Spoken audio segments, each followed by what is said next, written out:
Ay makakausap po natin ng live si Police Senior Superintendent Rene Pamuspusan. Siya po ang Acting Executive Officer po ng Directorate for Operations at concurrent rin po siyang head ng Secretariat ng Oversight Head ng PNP Anti-Illegal Drug Task Force. Magandang hapon po sa inyo, Colonel. Magandang hapon, Alex. At welcome po dito sa PTV News po. Yes. And good afternoon also to our viewers. Tama po ba yung ano po ninyo, kayo po yung Acting Executive Officer?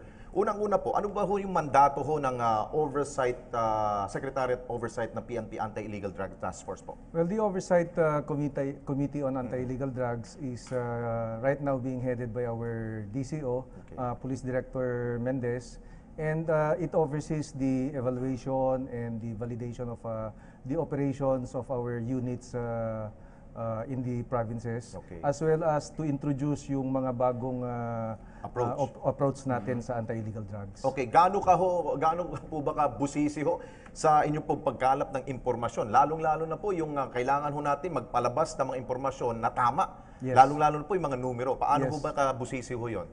Well, we do it on a weekly basis. Yung oversight committee natin, tinatanggap natin yung mga reports ng ating regional offices. And then we scrutinize the real numbers, lalong-lalo na dun sa mga numbers of surrenderers and arrests. And of course, yung died in police operations. So ang proseso ho niyan from a local police station or Yes. provincial level, Yes.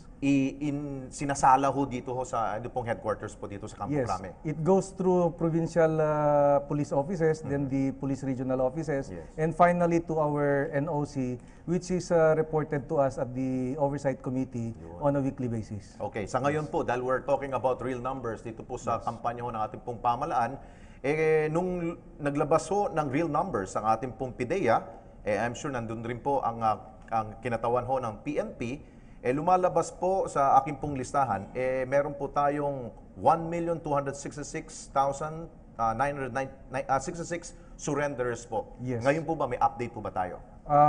We do have some updates, but we are very careful in coming up with our real numbers. Okay. Kasi may proseso rin tayo na ginagawa, like they have to satisfy certain requirements bago natin i-consider talaga as surrenderers. Oho. So Yes. paano nga ano ho nun? Kailangan bang sino bang may final say po para ilabas po yung mga numero po? Well, of course, the Oversight Committee of the Anti-Illegal Drugs Task Force of the PNP. Okay. So ngayon, may pumapasok, Yes. may sumusurrender pa rin po, no? Yes, meron. Ano po to? Daily basis po ba ang nakikita ho ninyo na marami hong sumusurrender ho na mga drug addicts and users and pushers? Yes, we do have daily surrenderers from the municipal police stations.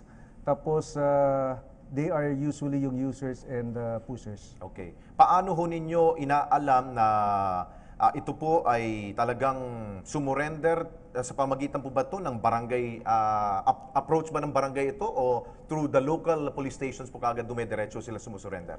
Well, we have our Project Tokang, which Okay. is to persuade yung mga users and pushers to surrender or to go through the process. Tapos meron din naman yung mga nagsusurrender din sa mga barangay mismo, Okay. sa mga badak natin. Oo. Now, Ano po yung batak? Barangay Anti-Drug Yun. Abuse Council. So meron yes. po sa mga barangay na gano'n? Meron din naman, Okay. meron din nagsusurrender, pero karamihan sa mga surrenders natin are dito sa mga police stations natin. So ano po to? Diretso ho yung, ano ito, magulang o mismo ho yung user at pusher ang pupunta ho dun sa barangay? Minsan, kasama yung mga kapamilya nila. Okay. Meron din naman yung mga cases na sila na mismo. Opo. And some cases naman kasama nila yung mga barangay officials. And after sa barangay ho, kapag sumurrender po isang pusher at user, ito po ay turn over po sa PNP? Ganun po bang coordination po ng ating pong local government? Yes. Oho. This is just for recording purposes. We get their biographical profile, like yung age, yung mga circumstances nila, personal circumstances. And then we complete this biographical profile form.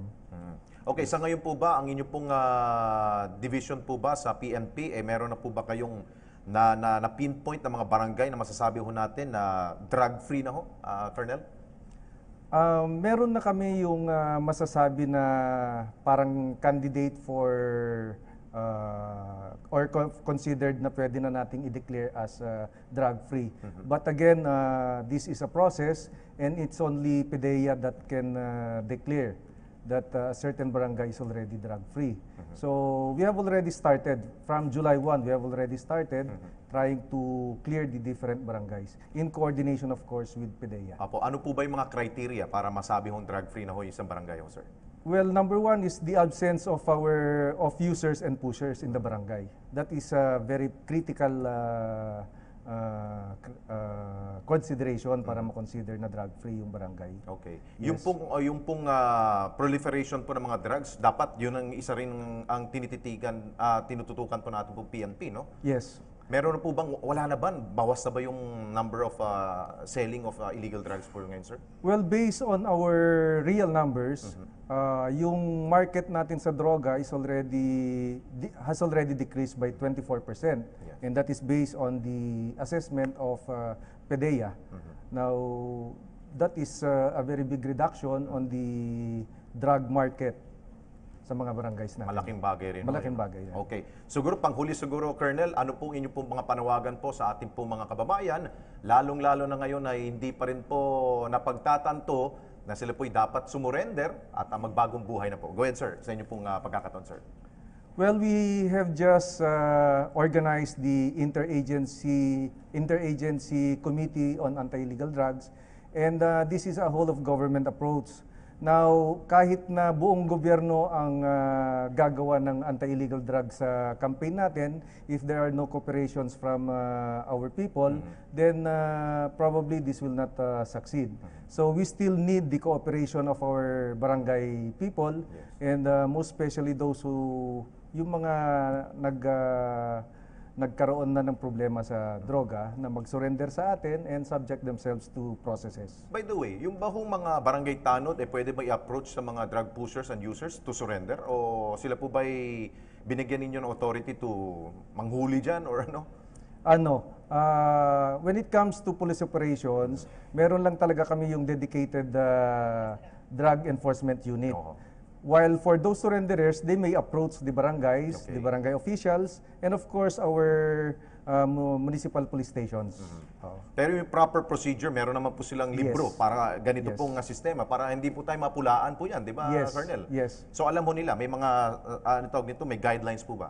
Yes, that is one of the early disseminations of our oversight committee. Kung paano natin i-undergo yung pag-surrender ng mga users and pushers. Okay. With that, Colonel, thank you so much po for your time dito po Yes, sa thank you. PTV News. Yes. Huwag kayo magsawa po, sir, bumisita dito. Thank you, sir.